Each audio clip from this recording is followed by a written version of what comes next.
आखिरी दांव खेल रहे हैं, आखिरी दांव। और इससे भी नहीं होगा कि 22 तारीख को बड़े पैमाने पर ये मुसलमानों के खिलाफ हिंसा कराएंगे, मुसलमानों के खिलाफ हिंसा कराएंगे अगर ये 22 तारीख का भी होगा। और ये औरतों को रिझाने का उनका एक बहुत बड़ा चक्कर चला है। इसीलिए बहुजन साथियों ने अपनी घर की महिलाओं में बहुत बात करनी है।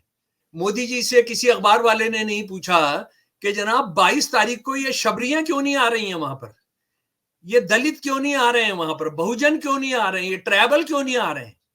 22 तारीख को कौन कौन आ रहा है? सारे देश के और दुनिया के जो पैसे वाले लोग हैं, जो हैसियत वाले लोग हैं, जो फिल्मकार हैं, जो गंदी और अश्लील फिल्मों के अंदर काम करते हैं। वो अच्छी फिल्मों में भी काम कर सकते हैं, लेकिन ज्यादा वो क्या काम करते हैं। इनमें से बहुत सारे एक्टर हैं जो पब्लिकली कह चुके हैं कि हमको गैया का मांस पसंद है और हम खाते हैं। ये नामों में वो शामिल है, वो आ रहे हैं वहां पर। जी, दयानंद सरस्वती ये पूछते हैं कि अगर आप किसी में प्राण डाल सकते हैं तो जो आपका बच्चा, आपका नवासा, आपका दामाद जो जवानी में मर जाता है, आप उसमें प्राण प्रतिष्ठित क्यों नहीं करते हैं? इसका जवाब मांग रहे हो। ये आप हम में से कोई नहीं मांग रहा है। ये कौन मांग रहा है? ये स्वामी दयानंद सरस्वती मान रहे हैं। मूर्ति है जो पुरानी मूर्ति है, क्या ऐसा कोई नियम भी है कि उसमें से प्राण निकालकर इसमें डाले जाएंगे और उस मूर्ति का क्या करेंगे? यानी क्या प्राण अप्रतिष्ठित का भी कुछ वेदों के अंदर है? इसका जवाब खोजना होगा। अगर आज नहीं खोजा जाए तो बाद में मुझे लगता है कि ये हिंदू धर्म की जो फिलोसॉफिकल बहस है उसको हमने लेना होगा। ये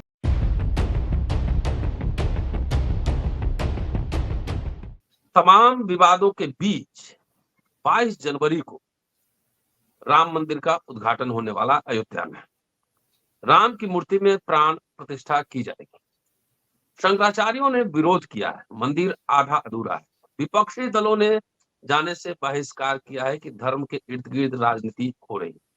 आज इस एपिसोड में ये समझने की कोशिश करें कि राम के इर्द गिर्द जो किंवदंतियां, कहानियां, कथाएं, मुहावरे हैं, वो क्या क्या है। 300 रामायण है, दुनिया के कई देशों में तरह तरह से राम की पूजा होती है। लेकिन जो ये पूरा 22 जनवरी को जो घोषणा हुई है कि दिवाली मनाए, उसके इर्द गिर्द कौन कौन सी कथाएं हैं, ये समझने की कोशिश करूंगा। दोस्तों, रतनलाल बोल रहा हूं और आप देख रहे हैं अम्बेडकरनामा। शमसुल इस्लाम साहब पूरी तैयारी शोध के साथ इस एपिसोड में हमारे साथ मौजूद है। लंबे अरसे के बाद समझने की कोशिश करेंगे क्या चल रहा है। स्वागत है सर। जी बहुत धन्यवाद। जय भीम, इनकलाब जिंदाबाद। मेरे प्यारे सुनने वाले साथियों, मैं 1 महीना इस तरह से ग्रस्त था एक बीमारी से, वो उसको अस्थमा कह सकते हैं आप, नज़ला जुकाम कह सकते हैं। मेरे बोलने पर बिल्कुल पाबंदी थी और मैं इतना बेचैन था कि क्या होगा। बीमारी से तो नहीं मरता, लेकिन आप लोगों से नहीं मिल पा रहा हूँ, इस गम में वाकई में बहुत बुरा समय था। और डॉक्टर रतनलाल हर 2-3 के बाद खबर लेते थे और सारे देश से भी बहुत साथी और बाहर से भी पूछते थे कि मैं ठीक तो हूँ, कहाँ चला गया हूँ, ये सब था। अच्छा, एक और बात, डॉक्टर रतनलाल जी, आप अम्बेडकर नामे पर हमेशा उन सवालों को उठाते हैं जिन पर कोई बातचीत नहीं करना चाहता। एक बात मैं बहुत साफ कर देना चाहता हूँ कि अम्बेडकर नामा भी शायद और मैं भी धर्मों पर नहीं हम बातचीत करते हैं। हम धर्मों के जो विवाद हैं इस पर कुछ नहीं करना चाहते हैं और हम उसके कोई एक्सपर्ट्स भी नहीं है। हालांकि धर्मों के बारे में उनके जानने का, उसकी रुचि हम लोगों को बहुत है, हमें बहुत ज्यादा रुचि है। ये अपने आप को जो विभिन्न धर्मों के ठेकेदार कहते हैं, उनसे बहुत बहुत ज्यादा हम लोगों ने पढ़ा है, हम जानते हैं उन धर्मों के बारे में, सभी धर्मों के बारे में। लेकिन ये उसके बावजूद आज 22 तारीख को जो रूह, आत्मा जो मूर्ति के अंदर लाई जा रही है, वो क्योंकि इस देश का प्रधानमंत्री कर रहे हैं, हमारे देश के प्रधानमंत्री कर रहे हैं। और मुझे एक देश के नागरिक होने के नाते, और क्योंकि मैं ऐसा भी सोचता हूं कि मैं एक सचेत नागरिक हूं, तो मैं रुक नहीं पा रहा हूं कि मैं इसको जानने की कोशिश करूं। और मैंने 7-8 पहेलियां चुनी है जिनका जवाब मोदी जी ने देना है, वीएचपी ने देना है, इस देश ने देना है, बहुजनों ने देना है। और बहुत बहुत अहम बात है जो मैं हमेशा करता हूं कि मैं जो ये बात और ये पहेलियां जो हैं, मैं हिंदू कथानक जो है उसी को लेकर बात कर रहा हूं। इसमें यानी ये जो आत्मा का या रूह को एक मूर्ति में डाल देना है, उसके बारे में कोई धर्म क्या कहता है, बौद्ध धर्म क्या कहता है, इस्लाम क्या कहता है, जैन धर्म क्या कहता है, सिख धर्म क्या कहता है, मैं उस बहस में नहीं जा रहा हूं। जो हिंदू बड़ी बड़ी हस्तियां हैं जिनको हम ये कहते हैं कि वो हिंदू स्तंभ है, हिंदू राष्ट्रवाद के स्तंभ है, उनकी बातों पर हम करेंगे। तो सबसे पहला जो मेरे जहन में एक सवाल उठा और जो पहली है वो ये है कि 22 तारीख को मोदी जी किस मूर्ति की प्राण प्रतिष्ठा करेंगे। जी, सुप्रीम कोर्ट ने बताया, और ये सब लोग हम जानते हैं कि 22-23 दिसंबर 1949 को एक रामलल्ला की मूर्ति प्रकट हो गई थी। और आप जानते हैं रामलल्ला का मतलब होता है राम, जो छोटी बच्चे हैं, उस जमाने की मूर्ति हो गई थी। और उसके बारे में बराबर ये कहा गया था कि ये तो रात को मूर्ति अपने आप आ गई, किसी को दर्शन हुए थे कि वहां पहुंचो, वहां मूर्ति आ गई है। और बाबरी मस्जिद का जो मेन गुंबद है, उस गुंबद के नीचे ही पता लगा कि वहीं 12 से 12 इंच या 24 से 24 इंच वही जगह पर भगवान राम पैदा हुए थे, तो वहां पर ये प्रकट हो गई। और ये 9 इंच की थी और ये मेटल की थी, ये मेटल की मूर्ति थी। और उसके बाद से लगातार वो पूजी जा रही है।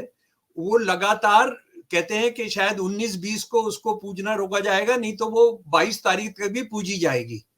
तो ये तो एक प्राण प्रतिष्ठित मूर्ति है जो अपने आप प्रकट हो गई थी भगवान राम की इच्छा अनुसार। तो ये 22 तारीख को जो ये 51 इंच की मूर्ति है, 51 इंच की मूर्ति है डॉक्टर रतनलाल जी, मतलब मुझे ताज्जुब हो रहा है कि 56 इंच की क्यों नहीं है, क्योंकि इस मूर्ति को मोदी जी के जो सीन है उसे थोड़ा कम रखना था शायद, तो इसलिए ये 51 इंच की मूर्ति है। खैर उसमें हम नहीं जाते हैं।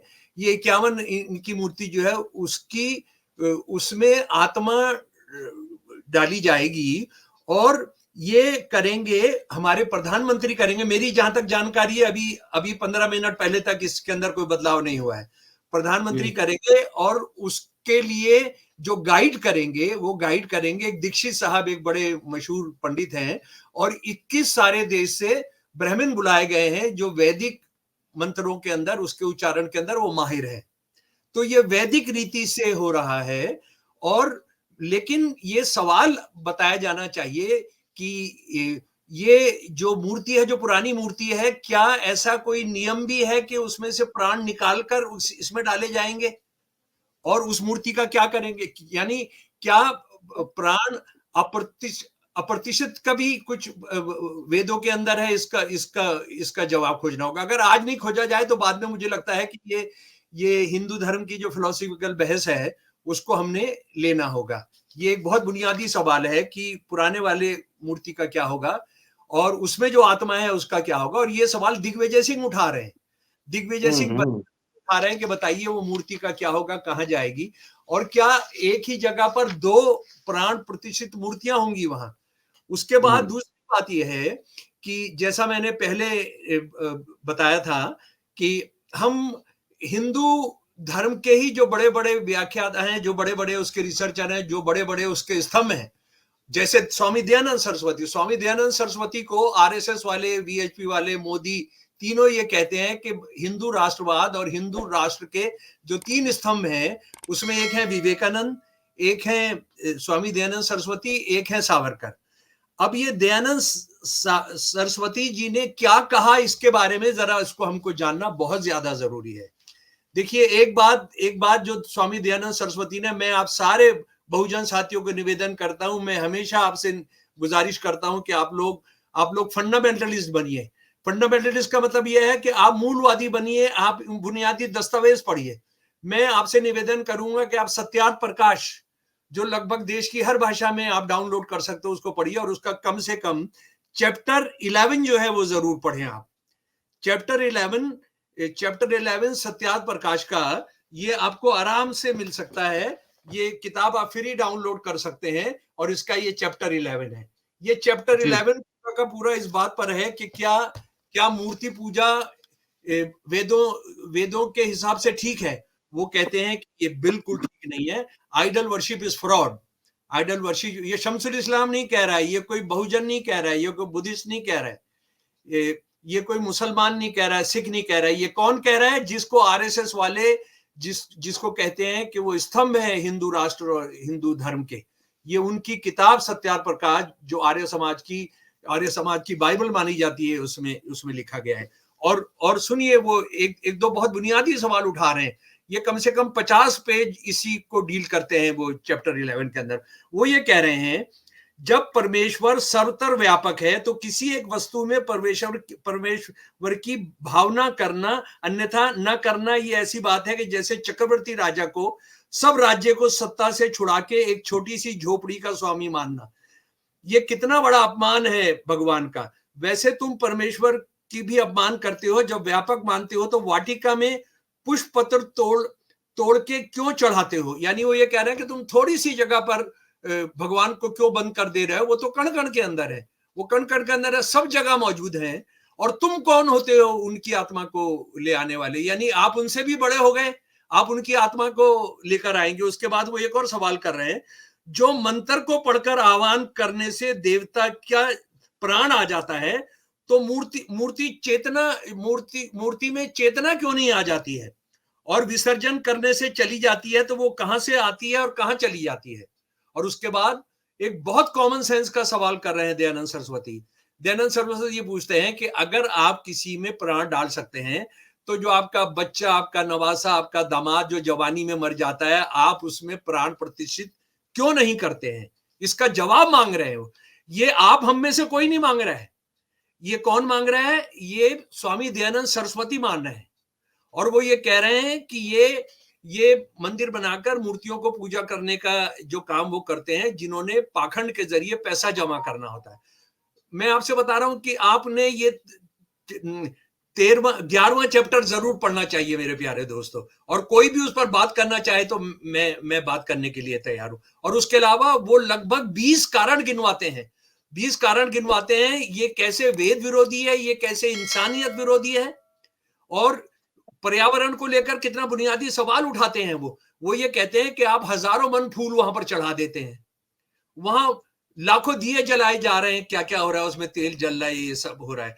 वो ये कह रहे हैं कि उसके बाद में क्या होता है कि ये जब सब फूल चढ़ाए जाते हैं, सब किया जाता है, ये सब बाद में नाली में बहाए जाते हैं, ये कूड़े के अंदर चले जाते हैं। तो आप पर्यावरण का कितना नुकसान कर रहे हैं। अगर इन फूलों को आप अपनी जगह पे रहने देंगे तो जो नियम है प्रकृति का कि ये फूल जो है हवा को शुद्ध करते हैं, हवा को साफ सुथरा करते हैं, कितने बुनियादी सवाल उठा रहे हैं। अच्छा, उसके बाद हम आगे आ जाते हैं।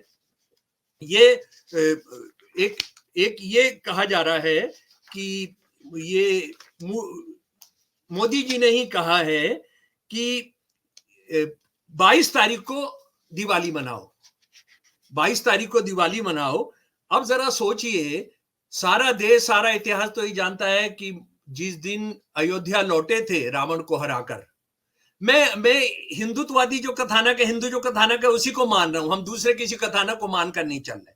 जैसे अभी बाबरी मस्जिद को लेकर हम वहां जो बुद्धिस्ट और जैन जो इतिहास है, जो कहानियां हम उसकी साकेत की, उसकी हम बात नहीं कर रहे हैं। हम तो ये जो परोस रहे हैं, हम उसको खंगाल रहे हैं। तो ये आपने, सारा देश जानता है, सारी दुनिया जानती है कि दीपावली होती है, लेकिन मोदी जी ने पहली 31 दिसंबर को अयोध्या के अंदर बता दिया कि आप 22 जनवरी को महादिवाली मनाएंगे, यानी राम की जो दिवाली होती है उससे बड़ी महादिवाली हो जाएगी। और उसका नतीजा आप क्या देख रहे हैं कि ये जो आरएसएस के जो लोग हैं मोहल्ले के अंदर, बस्तियों के अंदर, वो कॉल करते घूम रहे हैं कि 22 तारीख को महादिवाली होगी, यानी जिस दिन मोदी जी जाएंगे अयोध्या उस दिन महादिवाली होगी। तो राम से बड़े मोदी हो गए। और ये सारा जो कुछ हो रहा है वो मोदी जी भगवान से भी बड़े हैं, भगवान के बराबर हैं।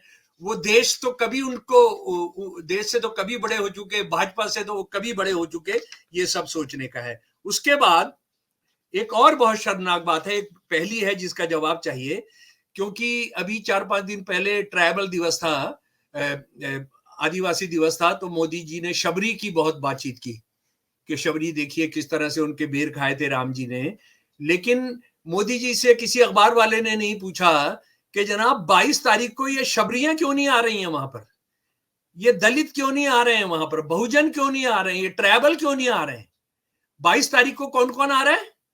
सारे देश के और दुनिया के जो पैसे वाले लोग हैं, जो हैसियत वाले लोग हैं, जो फिल्मकार हैं, जो गंदी और अश्लील फिल्मों के अंदर काम करते हैं। वो अच्छी फिल्मों में भी काम कर सकते हैं, लेकिन ज्यादा वो क्या काम करते हैं। इनमें से बहुत सारे एक्टर हैं जो पब्लिकली कह चुके हैं कि हमको गैया का मांस पसंद है और हम खाते हैं। ये नामों में वो शामिल है, वो आ रहे हैं वहां पर जी। जो जीते हुए हैं, जो सफल हैं, जिनकी खरबों खरबों खरबों रुपए की जायदादें हैं, जो 14.5 करोड़ रुपए के प्लॉट खरीद सकते हैं, वो आ रहे हैं। अमिताभ बच्चन जी 14.5 करोड़ रुपए का प्लॉट खरीद रहे हैं वहां पर। तो पहले दिन तो कम से कम राम का जो ये कहना था कि मैं आम लोगों का हूं, मैं किसका राज चाहता हूं? मैं इंसाफ चाहता हूं। और गांधी जी ने जो राम का मतलब क्या है कि आम गरीब लोगों का, किसानों का, मजदूरों का, औरतों का राज होगा। तो ये 22 तारीख को क्यों नहीं आ रहे? अच्छा, मोदी जी देखिए, मुझे शर्म आती है उनके इन शब्दों पर। कह रहे हैं कि ये मंदिर कोई भागा थोड़ी जा रहा है, 23 तारीख से आकर देख ले बाकी सब लोग। आप बताइए प्रधानमंत्री। शंकराचार्य भी नहीं आ रहे हैं। हाँ, नहीं, मैं असल में शंकराचार्यों की जो बात है वो तो आप जानते हैं कि वो उन्होंने किस तरह से, शंकराचार्य जो पुराने वाले थे, बाबा साहब का जो तमाम मंदिरों में एंट्री का चल रहा था, वो किस तरह से विरोध कर रहे थे और किस तरह से बहुजन अम्बेडकरवादियों को मारा था उन्होंने। हमको इनका कुछ नहीं, वो तो आ भी सकते हैं। लेकिन सवाल ये है कि उनका काम तो नहीं खत्म हो गया। नहीं, काम खत्म नहीं हुआ, उनसे फोकस उन पर हो जाता ना, फोकस उन पर हो जाता मोदी जी से। दिवाली मोदी जी के लिए है, प्राण प्रतिष्ठा मोदी जी करेंगे। सारे जो वेदों में कहीं है ही नहीं। वेदों में, यजुर्वेद के अंदर है कि आप अगर भगवान को, अगर आप उसको मूर्ति के तौर पर बनाओगे तो वो एक बड़ा क्राइम है। यजुर्वेद के अंदर दयानंद सरस्वती उसकी बात करते हैं जी। तो अच्छा, उसके बाद आप ये देखिए कि एक और सवाल डॉक्टर रतनलाल जी जो मिस हो जा रहा है, लेकिन वो जो असली मकसद है राम मंदिर के पीछे, कि 500 साल के बाद राम आ रहे हैं अयोध्या में। एक तो राम कहीं जा सकते हैं, कण कण में राम है। वो एक बड़ा चैनल है आरएसएस का, ये जी टीवी या कुछ, उसकी तो जो वैन्स है वहां पर राम आ रहे हैं, राम आ रहे हैं ना। जैसे राम उनके कहने से आते हैं और उनके कहने से चले जाते हैं, तो उनको शर्म नहीं आ रही है ये सब कहते हुए। ये वैन वाले भगवान बन गए राम से भी बड़े, कि ये राम को लेकर आ रहे हैं। राम तो खुद आ नहीं सकते हैं, ये इनका चैनल लेकर आ रहा है। एक जो बात कही जा रही है कि 500 साल के बाद भगवान राम की जन्मस्थली को आजाद किया गया है। अच्छा, अब आप देखिए, मैं इसमें ज्यादा लंबी बहस नहीं कर सिर्फ रामचरितमानस के तुलसीदास जी की रामचरितमानस की बात कर रहा हूं। रामचरितमानस उन्होंने लिखी 1575 और 76 के अंदर, 1575 और 76 के अंदर लिखी उन्होंने। और बाबरी मस्जिद तोड़ दी गई 1538 और 39 को। यानी लगभग 30 साल बाबरी मस्जिद को बनाने और राम मंदिर को तोड़कर बाबरी मस्जिद को बनाने का 30 साल के करीब हो जाते हैं। तो राम का सबसे बड़ा उपासक, राम को उत्तर भारत के घर घर के अंदर भेजने वाला व्यक्ति, जिसने सबसे पॉपुलर बना दिया, वो जो है 30 साल के बाद लिख रहे हैं। और वो इतने डरपोक हैं, वो मुगलों से इतने डर गए हैं, क्योंकि उस जमाने में इसका राज है, शहजादा सलीम का, जहांगीर का राज है। वो इतने डर गए हैं कि वो इसका जिक्र नहीं कर रहे, या वो सच बता रहे हैं जो आरएसएस वाले पचाते नहीं। और बदकिस्मती से सुप्रीम कोर्ट ने भी इस बात को मानने के बावजूद कि कोई मंदिर नहीं गिराया गया था, और इसके बावजूद कि 22-23 दिसंबर को एक कानून का सत्यानाश कर दिया गया था। 6 दिसंबर को बहुत भयानक कानून का उल्लंघन हुआ था। उन्हीं लोगों को दे दिया जिनको हम ये कहते हैं कि हिंदुत्ववादी लफंगे थे, जिन्होंने 6 दिसंबर को बाबरी मस्जिद गिराई थी। इससे बड़ी शर्मनाक फैसला सुप्रीम कोर्ट ने शायद कभी ही दिया हो। अंग्रेजों के जमाने में सुप्रीम कोर्ट देती होगी, प्रिवी काउंसिल देती होगी, लेकिन आजाद भारत में इस तरह का फैसला नहीं दिया गया है। और यहां पर मेरे प्यारे दोस्तों, हम ये भी समझ लें कि एक ये बराबर इसको तय करते हैं कि मुसलमान हिंदू गॉड्स के खिलाफ होते हैं, हालांकि मुसलमान होते हैं, पता नहीं अगर ये आरएसएस वाले अगर सत्याग्रह प्रकाश को पढ़ लेंगे, जो कुछ उन्होंने टीपू टीपू जी, सुल्तान के अंगूठी में श्री राम लिखा हुआ था, श्री राम आपने लिखा था। बताया। अच्छा, ये आपने बहुत अच्छा मुझे क्लू दे दिया। मैं आपको ये बताना चाहता हूं कि राम के बारे में कहा जाता है कि जो सबसे बेहतरीन कविता है किसी भी भाषा में, वो उर्दू में नहीं लिखी। मैं पढ़कर सुना रहा हूं जनाब, जी, दोस्तों को पढ़कर सुना रहा हूं, उर्दू में है लेकिन आप मीनिंग समझ लेंगे, मुश्किल वर्ड का मैं बता दूंगा। इनकी किताब का नाम है इमाम हिंद, यानी अध्यात्म गुरु इंडिया का, हिंदुओं का नहीं, ब्राह्मणों का नहीं, क्षत्रियों का नहीं, इमाम हिंद। सुन लीजिए, है राम के वजूद पे हिंदुस्तान को नाज। समझ में आ गया भाई? आप तो हिस्ट्री के विद्वान हैं। अहले नजर समझते हैं उसको इमाम हिंद, जिनके पास भी समझदारी है वो उसको इमाम हिंद कहते हैं। और मैं फिर बता रहा हूं, इमाम हिंदू नहीं, इमाम आर्यंस नहीं, इमाम हिंद। उसके बाद दूसरा दूसरा शेर सुनिए, तलवार का धनी था, शुजात में फर्द था। तलवार का धनी था, और जहां तक बहादुरी का सवाल था, उसमें वो एक इंडिविजुअल था, उसका कोई सानी नहीं था, उसका कोई पैरेलल नहीं था। पाकीज़गी में, जोशे मोहब्बत में फर्द था वो, यानी प्योरिटी में, सॉरी, जोशे मोहब्बत में उसके बराबर का कोई नहीं था। और देखिए एक लाइन सुनिए इसी पोएम की, सब फलसफी है खित्ता मगरिब के राम हिंद, के भारत में ही नहीं, सारी दुनिया के जो फलसफी हैं वो भी राम से प्रभावित है जी। तो ये हिंदू मुसलमान, ये राम मंदिर जो हो रहा है, ये राम मंदिर का कोई राम जी से ताल्लुक नहीं है। अगर 2026 के अंदर चुनाव हो रहे होते तो ये 2026 में ये बनता। ये 26 के अकबर ने कविता लिखी थी ना, अकबर ने? अकबर नहीं, नहीं, इकबाल ने भाई, अच्छा सॉरी, इकबाल ने, हाँ। इकबाल ने। अकबर ने तो इनकी मूर्ति और इनके लिए क्या क्या किया था। अकबर ने तो भगवान राम के लिए, कहा जाता है कि उनका जो अपना रहने की जगह थी उसके अंदर मूर्ति थी। और आपने जैसे बताया कि टीपू सुल्तान तो जब शहीद हुए तो उन्होंने हाथ के अंदर मोटी मोटी 4-5 तोले की अंगूठी, जिस पर हिंदी में राम लिखा हुआ था, वो किया था। तो हमको इन बातों को समझना चाहिए कि ये एक पॉलिटिकल गिमिक है। और असल में बात ये है, ये जो राम के नाम पर जो कुछ हो रहा है, मोदी जी को ये लगने लगा था कि हिंदू उनको वोट नहीं देने जा रहे, नहीं तो इसकी जरूरत नहीं थी भाई साहब। हिंदू वोट नहीं देने जा रहे हैं, उन वो तमाम रोजगार, बेरोजगारी, हेल्थ, एजुकेशन सब पर फेल हो चुके हैं। अब उनको असल में ये डेस्परेशन में कुछ आखिरी दांव खेल रहे हैं, आखिरी दांव। और इससे भी नहीं होगा कि 22 तारीख को बड़े पैमाने पर ये मुसलमानों के खिलाफ हिंसा कराएंगे, मुसलमानों के खिलाफ हिंसा कराएंगे अगर ये 22 तारीख का भी होगा। और ये औरतों को रिझाने का उनका एक बहुत बड़ा चक्कर चला है। इसीलिए बहुजन साथियों ने अपनी घर की महिलाओं में बहुत बात करनी है, ये बहुत जबरदस्त। ये जो है, यानी आप जरा सा सोचिए कि आप क्या करने जा रहे हैं। इसको राजाओं के, प्राचीन जमाने के राजाओं का, महाभारत का भारत बनाना चाह रहे हैं, जिसमें आप अपनी पत्नी को हारते हैं, नदियों को हारते हैं, जंगलों को हारते हैं, सारे अपनी अपनी रियाया को हारते हैं, सारी जमीनों को हारते हैं। ये वो जमाने का करने जा रहे हैं। और डॉक्टर रतनलाल जी, एक बहुत इंपॉर्टेंट बात मैं आपको बताकर अपनी बात खत्म करूंगा कि गोलवलकर और नेहरू जी के बीच में एक तकरार हो गई। जी, नेहरू जी ने कहा कि तुम अपने देश को 1000 साल पहले ले जाना चाहते हो। गोलवलकर ने कहा हम 5000 साल पहले ले जाना चाहते हैं। तो 5000 साल पहले कहां ले जाना चाहते हैं वो हमको साफ दिख रहा है। 5000 साल पहले आप रामायण महाभारत के जमाने के अंदर आप लेकर जाना चाहते हैं।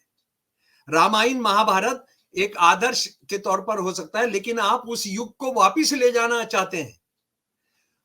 उदयपुर से 250 मन देसी घी आ रहा है, जिसको राम जी के जमाने के ही उसमें लाया जा रहा है रथों के अंदर, और जिसमें उसी जमाने के सिपाहियों का रूप वो भेष बच्चा बनाकर, उनके कपड़े बनाकर उनको लाया जा रहा है। ये मैंने अखबार के अंदर पढ़ा है।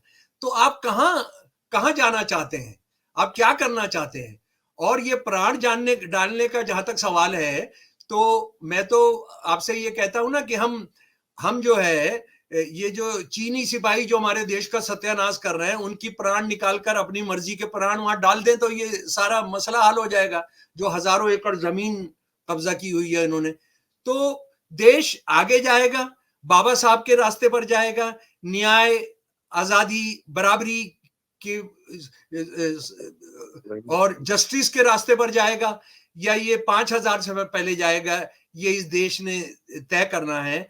और ये 2022 की जो लड़ाई है, उसको इसी संदर्भ में, जो कुछ हो रहा है उसको इसी संदर्भ में समझना जरूरी है। बहुत बहुत धन्यवाद। शुक्रिया सर। और दोस्तों, शमसूल साहब थे, पहेलियां क्या क्या है राम की और राम मंदिर की, वो समझा रहे थे। पूरा वीडियो देखिए, सुनिए, शेयर और सब्सक्राइब करते रहिएगा। शुक्रिया।